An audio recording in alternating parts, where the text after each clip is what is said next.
Hey, welcome to the video edition of this podcast. My name is Mark van Straten. This is my channel, MarkBeingHuman. And you can find this podcast and other podcasts like this on all the major podcast platforms.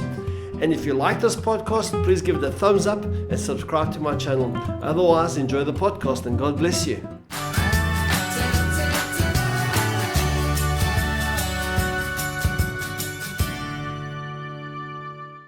We've come to the second episode in the series called The Space, and I hope that you've managed to listen to the first one, because the first one kind of sets us up, and the second one now is just a little bit of an extension as we go on this meander. And I'm really looking forward to it today, to go through this meander on this letter that Paul wrote in 57 AD to the church in Rome, to a church that was very much divided on the basis of race, on the basis of religion. And what has happened is that because of their division, it's as if they've lost themselves. And the very essence of what Jesus has done has been lost upon them.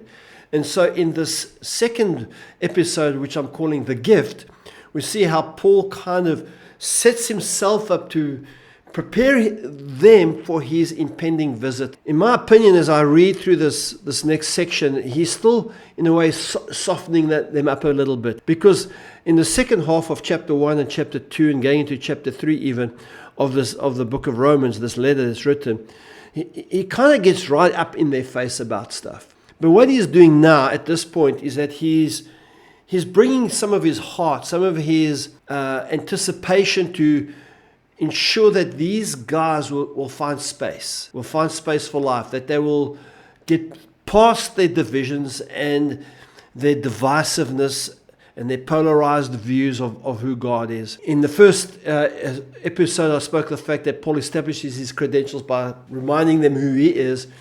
And then in terms of who he is to God, he calls himself a slave of Christ, and we spoke about that. And to who he is to these people, to the Roman and to us. He is the apostle sent by God. So we had this ambiguity, we had these paradoxical points of views, and in a way it continues today. Now, today I want to focus on a verse that comes from Romans chapter 1, verse 11. And I love this verse because it does carry the thrust of what is in his heart for these people, because he says, I long to visit you so I can bring you some spiritual gift that will help you grow strong in the Lord. The motivation behind his visit is to bring them a gift, and the gift that he's going to bring them is going to strengthen them in their faith. The whole kind of thing that's behind this is this motivation to the space of living abundantly, living fruitfully, living freely. Remember that there's division. Remember there's polarization. Remember people are claiming an entitlement. I'm a Jew, I'm a Gentile. And as a result of that, they're losing the essence of what Paul wants to bring to them and what Jesus has done for them. Now, in a way, I need to just back up and talk a little bit about this thing that I'm calling the space. The idea of the space was inspired as I began to read through the book of Genesis. And I think in the back of Paul's mind, I don't know this, he's thinking about some of this stuff. If we go back to the poem of Genesis chapter 1, how God creates the universe and the world particularly, we see that he goes through this creation and he creates these spaces, the heavens, the stars, the moon, the water, the land. He creates animals and trees and vegetation and all these things.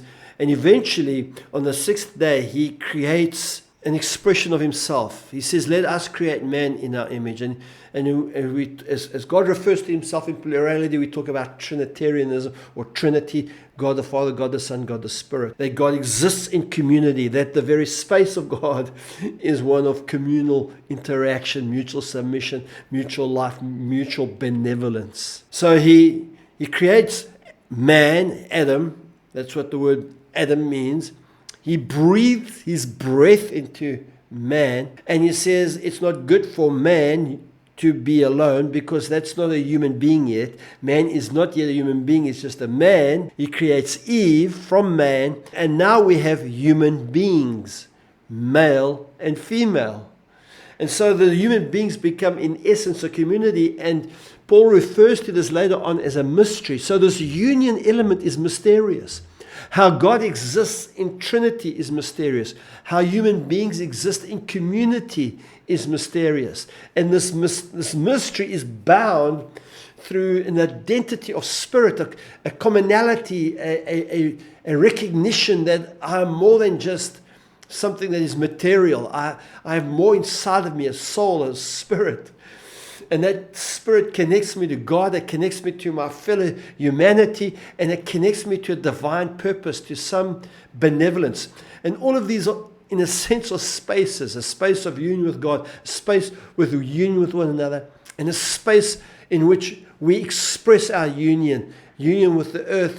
And we'll get later on in this letter to Romans where Paul speaks about our responsibility to the environment. I mean, this is all that's going on in this man's mind. And what he is watching is diablos separation, and watching how people are separating themselves on the basis of religion and race.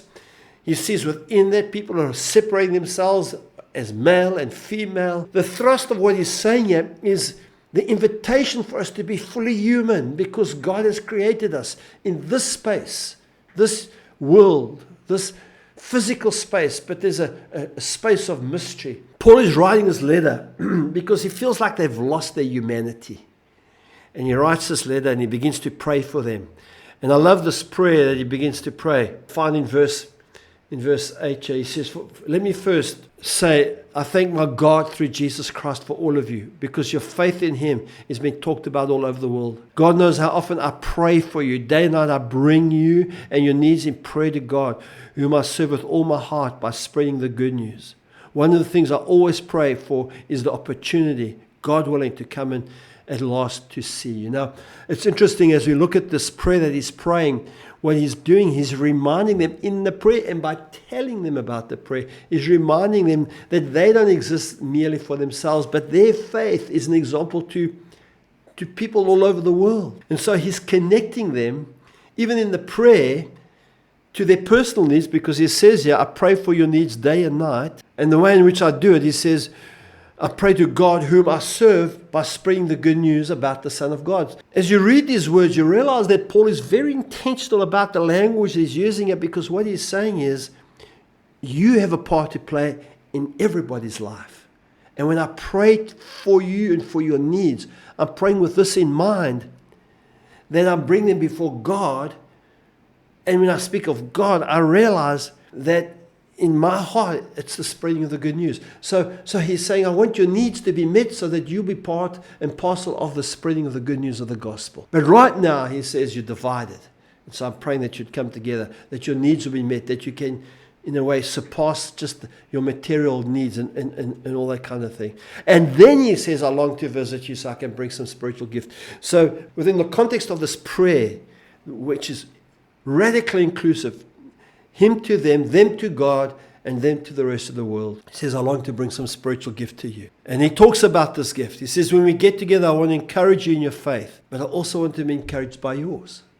So again, Paul, he is not just being one-sided in this conversation. He's realizing that everything relies on community. Everything relies in union with each other and with God. And he says, the spiritual gift, when I come to you with this gift, and the gift really is what he's saying. The gift is, when I come to you with this gift, he says, what I want to see is your faith and to be encouraged by you as much as I would encourage you. He says, brothers and sisters, that I've planned many times to visit you, for I've prevented until now. I want to work among you and see spiritual fruit, just as I've seen among other Gentiles. He says, I want to work among you. So the spiritual gift is not some kind of passive thing that they're going to receive, but it's going to be a participation. And here we come to what the space is about. He says, I want to see spiritual fruit. I want to see some result, some outcome of our union. Right now we have separation, and while we have separation, there's no good outcome. There's no life. There's no space coming out of that. But he says, I want to bring you into this union with you. For I have a great sense of the obligation to people, to both the civilized world and the rest of the world, to be educated, to the educated and the uneducated. So I'm eager to come to you in Rome too, to preach the good. So he's been so inclusive, he's been so universal in his message. As I was thinking about all of this and without going into deep, real understanding what's going on here, I think to myself, well, what is he saying here? He's connecting his people to God in his prayers. He's connecting his people to himself in the way in which he says, I want to be encouraged by you just as much as I want to encourage you.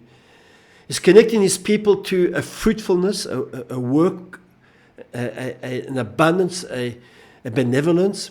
And he's connecting his people to a world beyond their world. I love this. I love what he's doing here. And this is the gift. This is actually the gift. The gift is to kind of open their eyes, for them to change the way they think and not just to be takers, entitled takers. So the takeaway for us today as we think about these things is just as much as Paul prays for them, he prays for us. That we would know that God he cares about our needs. Yes, just as much as we think about mission and we think about purpose, we realize that God knows about us. And my prayer is for us, for your needs and my needs. And then he says, just as much as you need encouragement, I need encouragement as well. And there's this irony again, there's this paradox, this underlying theme of the kingdom of God, that when I encourage others, I myself am encouraged. So here's the takeaway. The takeaway is God knows you and your needs are being taken care of. Well, your needs are being prayed for. Certainly. But he also goes on to say, the second takeaway is when you make your life about somebody else, somehow you find life yourself. You create that space for abundant living. Next time we talk about the power of this gift. Hey, thanks for watching. I'd love it if you would give me a thumbs up for this if you've enjoyed it. Perhaps subscribe to my channel if you haven't yet done so. So God bless you. Feel free to make a comment in the comment section and have a great day.